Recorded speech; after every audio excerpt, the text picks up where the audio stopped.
Welcome back. In this episode, you will make the skeleton of your first snippet of music. We're going to be working on this same beat and project for a little while, so before we do anything, let's save this project as Mirium First Beat. So as you can see, I have this called Mirium First Beat Demo. That's because I'm demonstrating this to you and I already have a Mirium First Beat. But you guys can go ahead and save it as Mirium First Beat. Awesome. So while you don't need to make a beat along with me to understand these concepts, it absolutely helps in solidifying what you're learning. So I would highly recommend doing it, but it's not essential. If you're ready, let's get into it.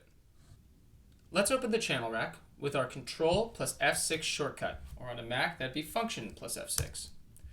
We learned the basics of the channel rack in the last lesson: the mute buttons, the instrument names, and the step sequencer. But now we're going to dive into the channel rack and the FL Studio window in greater detail. First, we're going to want to change the BPM of the song. Let's click on this 3 here and drag downward until we reach a value of about 60. So this will set our song to a slower tempo and put 1 beat on every second. Additionally, let's increase the length of the pattern length picker here in the channel rack up to 16 steps. If you can't see all 16 steps, click on the right-hand side of the channel rack and drag until you can. The faded steps aren't included and the colored ones are. In the channel rack, the coloring of the steps represents what bar they're a part of. So here, the first 4 steps are colored gray and are part of the first bar. Then, the next 4 steps are colored red and are part of the second bar. This means that each bar has 4 steps inside of it, and that helps us stay even when we're making patterns. Let's start one now. If you right-click on the kick and select Fill Each 4 Steps, we'll have the kick filled in at the beginning of each bar. Give this a listen by making sure you're in pattern mode and hitting the spacebar.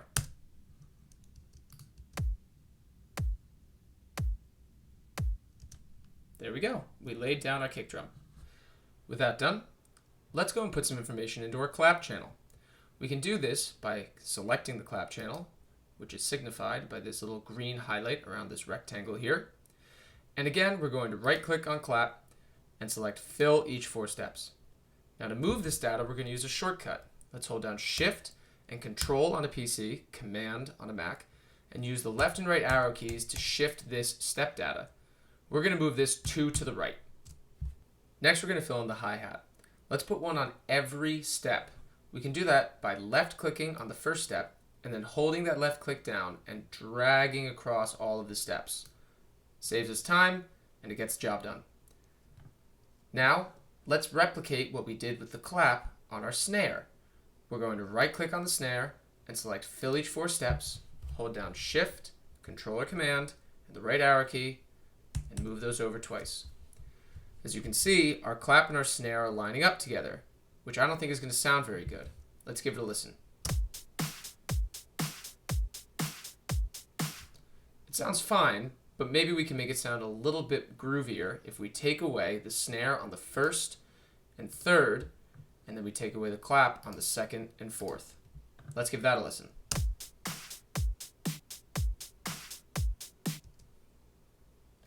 We're going to settle on this just because it gives a little more complexity to our beat, but again, if you were really making something, it would be up to your taste. To explain what I just did there in terms of taking away or adding sounds, FL Studio's typical functionality is as follows.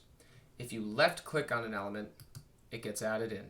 This happens in the channel rack, the playlist, and the piano roll. If you right-click on an element, it typically gets deleted. You can click and drag to add or delete. This is important to remember because it's going to really speed up your workflow down the road. With all of that established, let's talk about some more of the channel rack's functionality. These 2 knobs represent a channel's pan and volume. Panning means moving a channel's sound to a different physical space. Here, the channel is panned all the way to the right, and here, the channel is panned all the way to the left. So here, with the kick, clap, and hat all panned to the left, take a listen as to what it sounds like. As you can see, we're only hearing these 3 channels out of our left ear. Let's reset these by right-clicking on them and clicking Reset.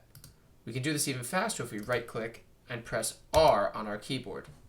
Next, let's talk about this knob that's called Channel Volume. So while this is called channel volume, I want to clarify something very quickly. For now, we're going to stop thinking of it in terms of volume and start thinking of it in terms of signal. Essentially, the higher this is turned, the quote-unquote louder this channel is. But in truth, it just means that this signal becomes stronger in what's being sent to our master track. This distinction is important, and I'll explain it more in a little bit, but for now, I just want to dispel that this isn't really making the channel's volume higher. It's making the channel's signal stronger in comparison to the rest of the signals going to our master track. These numbers here, to the left of the channels, represent the insert that channel's sound is being sent to. Again, we'll go into this in greater detail later, but for now, let's just make sure that each of these numbers has its own unique value in comparison to the other channel's mixer inserts. This is pretty self-explanatory.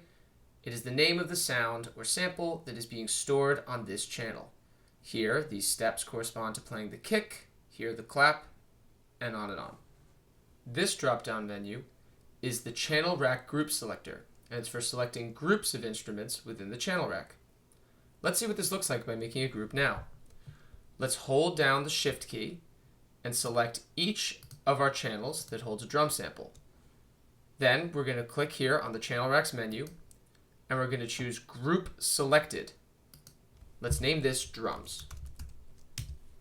Now we can quickly and easily access all of our drum channels. A couple other really quick tips here. This button here is to play or pause the pattern if you don't feel like using your spacebar to do so. And this is for resizing the channel rack so that you can read the entirety of your channel names. While right now we don't need to do that, in the future, as we use samples and other kinds of sounds, we might need to so that we can actually read what we're working with. Next, we have the dial for the main swing, which is right here. This is a way of putting some groove into our beats. By increasing the swing amount, the even steps of the step sequencer are pushed forward in time. So this step, this step, this step, all are played slightly later than they would be if they were perfectly aligned.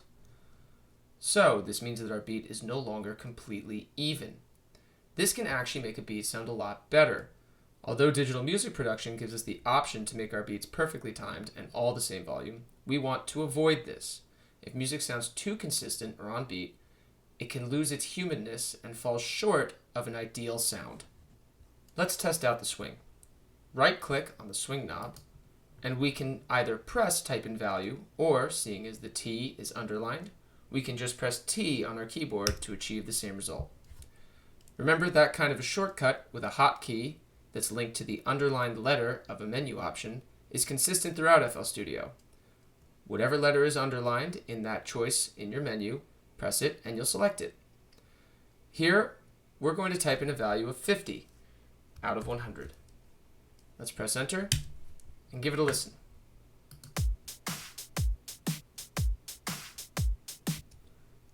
The swing is pretty apparent here, and I can really feel it in the loop. Personally, I like to apply swing in a more manual way via the piano roll, or by editing the notes directly within the channel rack, which we'll go into during this lesson. But for now, this is a quick and dirty way to achieve a little bit of groove in your pattern. The next thing we'll cover in the channel racks ribbon is the graph editor. This allows us to get into the nitty-gritty of each channel and affect its notes. Let's select the hat by clicking it in the channel rack. And now let's click on the graph editor, or we can press Control on a Mac Command plus K. The graph editor allows us to edit 8 aspects of step data: the step's note or pitch, its velocity, its release, its fine pitch, its pan, its mod X, mod Y, and its shift. We won't go into all of these controls now, but we'll cover what you need to know. Let's begin by talking about the notes. We can click here on the Note tab to display them. The note refers to the actual note, or pitch, being played by the channel on each step. Here, the hi-hat is playing a C note each time, specifically a C5. To change this, we can click on the note and move it to another position. Next, the velocity. The velocity corresponds to how loud a note is played as it is hit.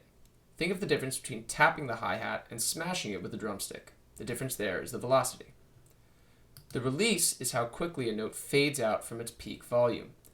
Think of the release as the difference between hitting a hi-hat and letting it sizzle versus hitting the hi-hat and quieting it by placing your hand on top of it. A smaller release means that a note gets quieter faster. Next, we have the fine pitch. This is used to change the pitch of a note, which is how high or low it sounds, which is a product of a note's frequency. Essentially, adjusting the fine pitch of a note makes it ever so slightly higher or lower. These changes are measured in cents, with 100 cents moving to the next note. Big shifts in a note's pitch are handled best by changing the note property itself, which we just described above, whereas the fine pitch is more for subtle changes. A note's pan is where the sound of the note comes from spatially, left or right, the same as the control that we saw before. While we did explain pan above, this pan is specific to each note itself, so if you wanted notes to be coming from different sides of the space, despite being on the same instrument, you could achieve that effect here. Finally, shift is the movement of a note in time. By shifting a note, we move it forward in time. Remember when we applied swing and moved all the even notes forward in time? That same effect can be achieved here. However, here in the graph editor, we can change each individual note to exactly the value that we want, which is why I prefer it to the swing value, because we could do it for a specific channel or specific notes in a channel, as opposed to an entire pattern. Let's put some of these options to use. Let's pull our swing back down to 0, and then open up the graph editor and go to the Note tab. Let's move our first note from a C5 down to a G, and copy all the other notes down there by holding down our left-click mouse button and dragging across a G value. Still in the graph editor, let's hold down Shift and press the down arrow key to move to the snare channel. Let's head on over to our velocity and take the first step down to about 2/3 of the second step. Then let's pan both snare notes a bit to the left by dragging them down about halfway. Finally, let's put that swing back onto our hi-hat. Again, we'll hold down Shift and use the arrow keys to navigate down to the hi-hat. We'll click on the Shift tab, and first let's put a shift value of about 1/4 on every hi-hat. Now, to achieve swing, we're going to need all of the odd numbered notes to have no shift. So, we'll click down on each of the odds. This saves us time because it means that we don't have to click on each even, and we'll be more precise because we already know the evens line up. Finally, let's head on over to the velocity here, and let's take everything down to about 3/4 of what it is. Again, this doesn't have to be perfect. It'll add a little bit of humanness to our music. Now let's play our beat and give a listen.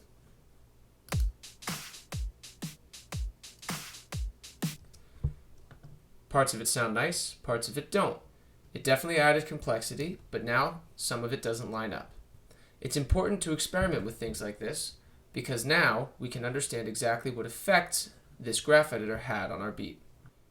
Keep in mind that all of these adjustments are relative to any changes that we made for the whole channel rack. For example, say you increase the signal of your kick drum using this knob on the side of the channel rack. Now, if you don't adjust the velocity for specific notes, you'll be fine. But if you do, you're changing them after the initial change you made here on this knob. It's important to keep in mind that changes you make to an entire channel do not go away when you fine-tune that channel in the graph editor. They only combine. This applies to panning and swing as well, but for panning and shift. To tie this all together, the channel rack is for creating patterns that will be used throughout a song. These instruments in the channel rack are sent directly to the mixer, which we'll explain more in a later video, but they play according to the note data within the channel rack's patterns.